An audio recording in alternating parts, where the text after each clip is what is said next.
Do not hand your suitcase to the check-in agent until you watch this. In 2026, upgraded automated cargo scanners are flagging innocent travel gear as critical threats instantly. I'm talking about the normal, everyday items you probably packed this morning. If they trigger a thermal runaway alarm in the basement, it guarantees an immediate bag search. Agents will take bolt cutters to your lock and confiscate or destroy your gear without even asking. The worst part? You won't even know your bag was torn apart until you land and open a half-empty suitcase at your hotel. Here are the 24 items strictly banned from checked luggage in 2026, and exactly what you need to rip out of your suitcase right now.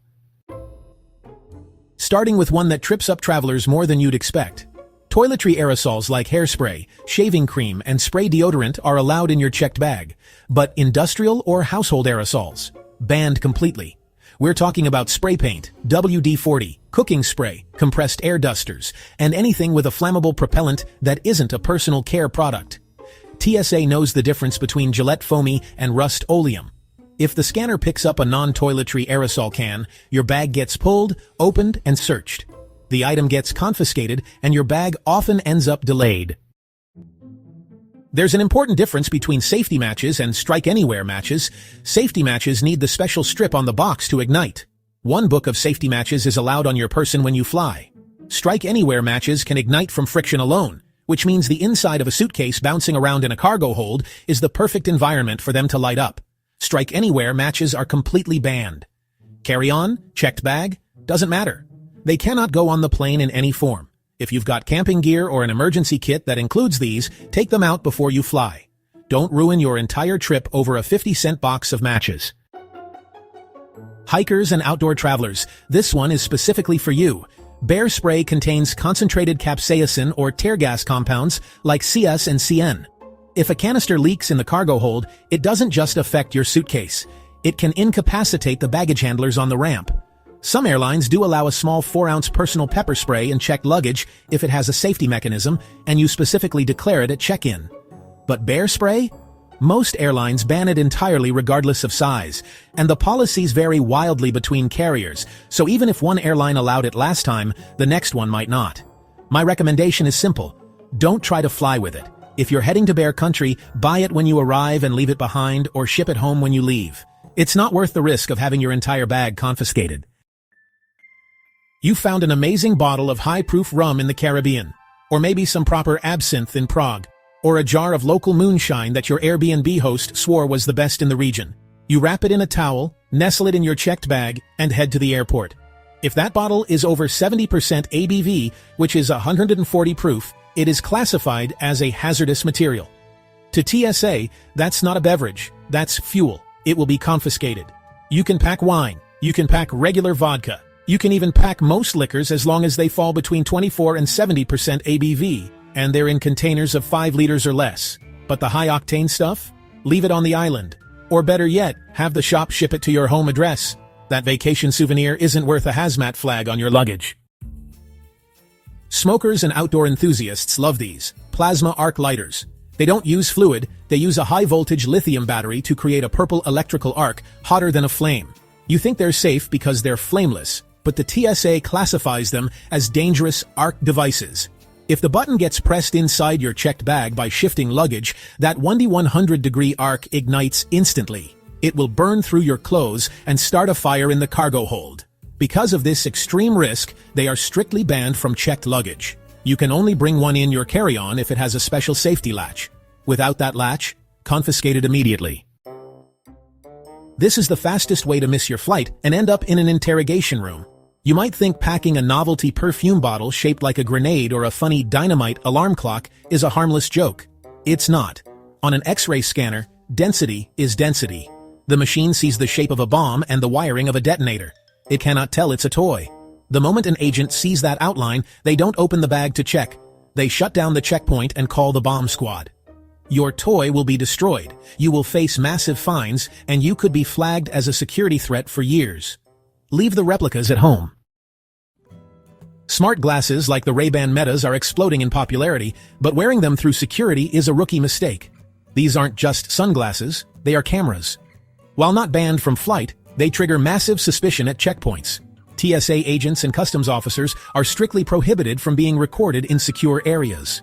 If the recording light on your frames blinks while an agent is patting you down or checking your passport, you aren't just rude, you are a security risk. They can demand you delete the footage, seize the device for review, or pull you aside for a grueling secondary screening. Put them in the bin, powered off. Number 1 is the most confiscated item in airport history, the power bank. You toss it in your checked bag because it's heavy. Big mistake. Lithium-ion batteries are prone to thermal runaway, meaning they catch fire. If that happens in the cargo hold, the plane goes down. If it charges your phone without a wall outlet, it must go in your carry-on. And check the label. It must be under 100 watt-hours, or TSA will seize it right at the checkpoint. Ladies, listen up. Those fancy new cordless straighteners that run on butane cartridges? TSA hates them. The butane is a pressurized gas. If you put this in a checked bag, it is treated as a hazardous explosive. You can bring one in your carry-on, but it must have a safety cover over the heating element. If you pack a spare butane refill, confiscate it immediately, no exceptions.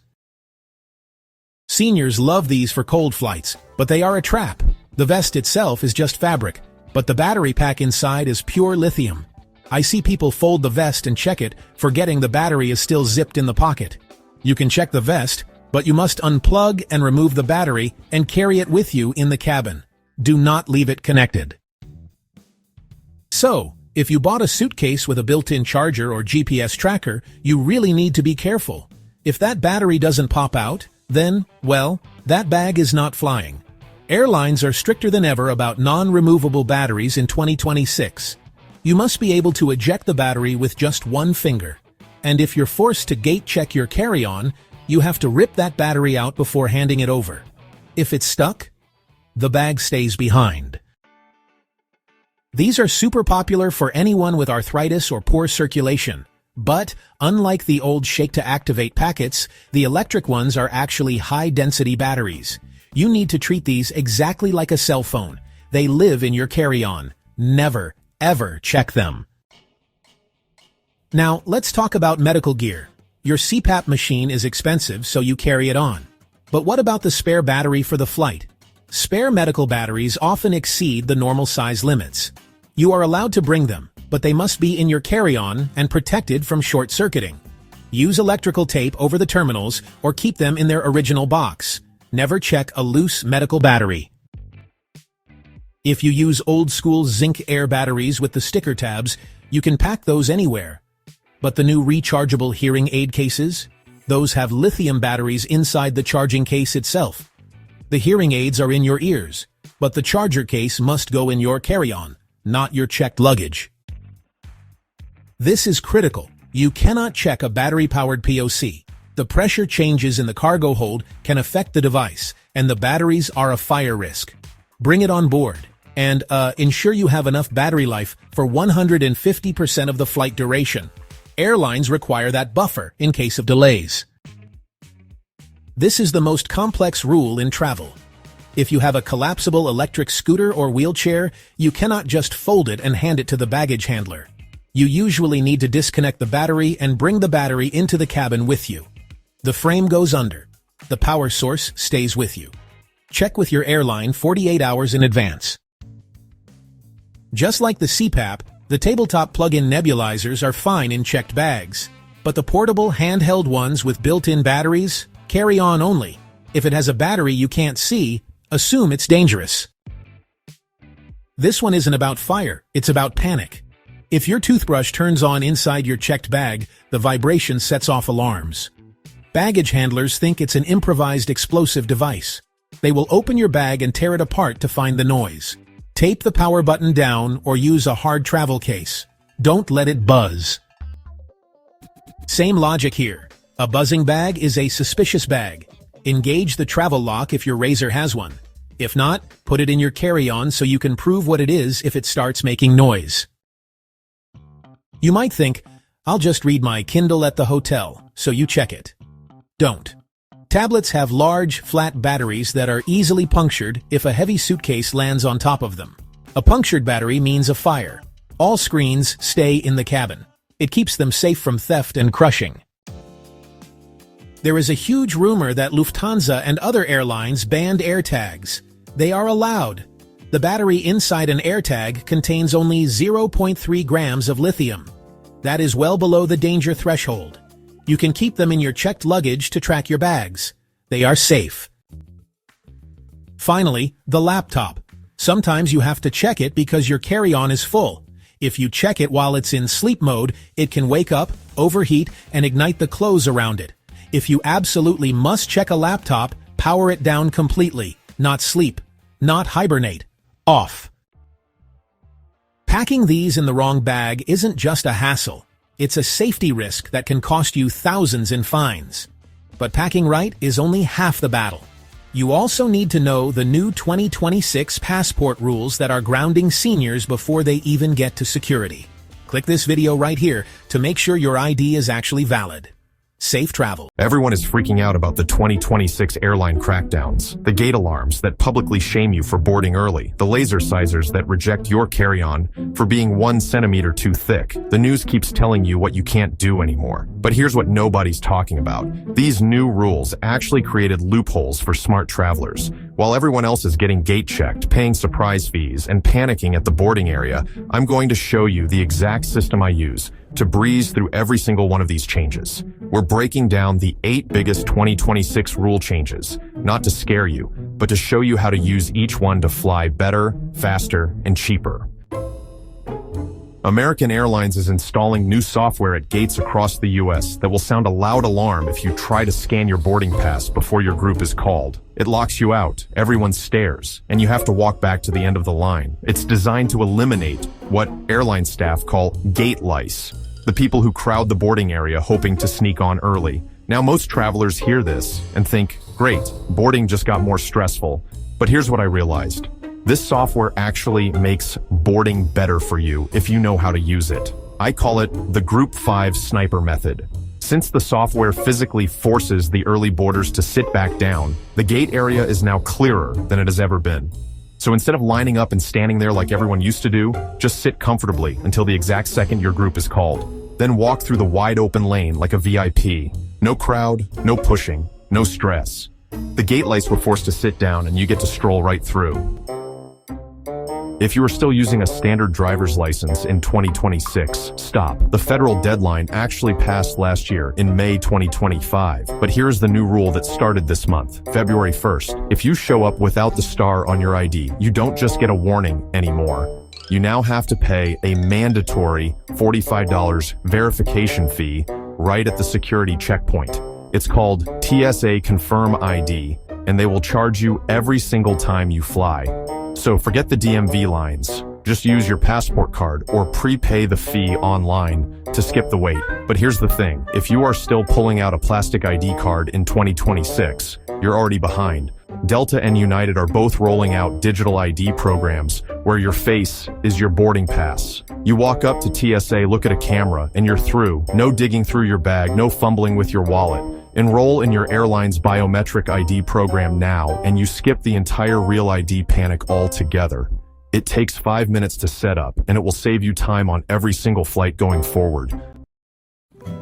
Airlines are getting much stricter about lithium batteries in 2026, especially the non-removable kind built into smart luggage. If your suitcase has a battery that can't be taken out, it's getting rejected at the gate, period. Instead of traveling with one giant power bank that's borderline too large and risks getting confiscated, switch to what I call the modular power system. Carry 2 slim 10,000 milliamp hour magnetic battery packs. They're well within TSA limits. They stick right to the back of your phone during the flight, and you've got double the charging power without any of the risk.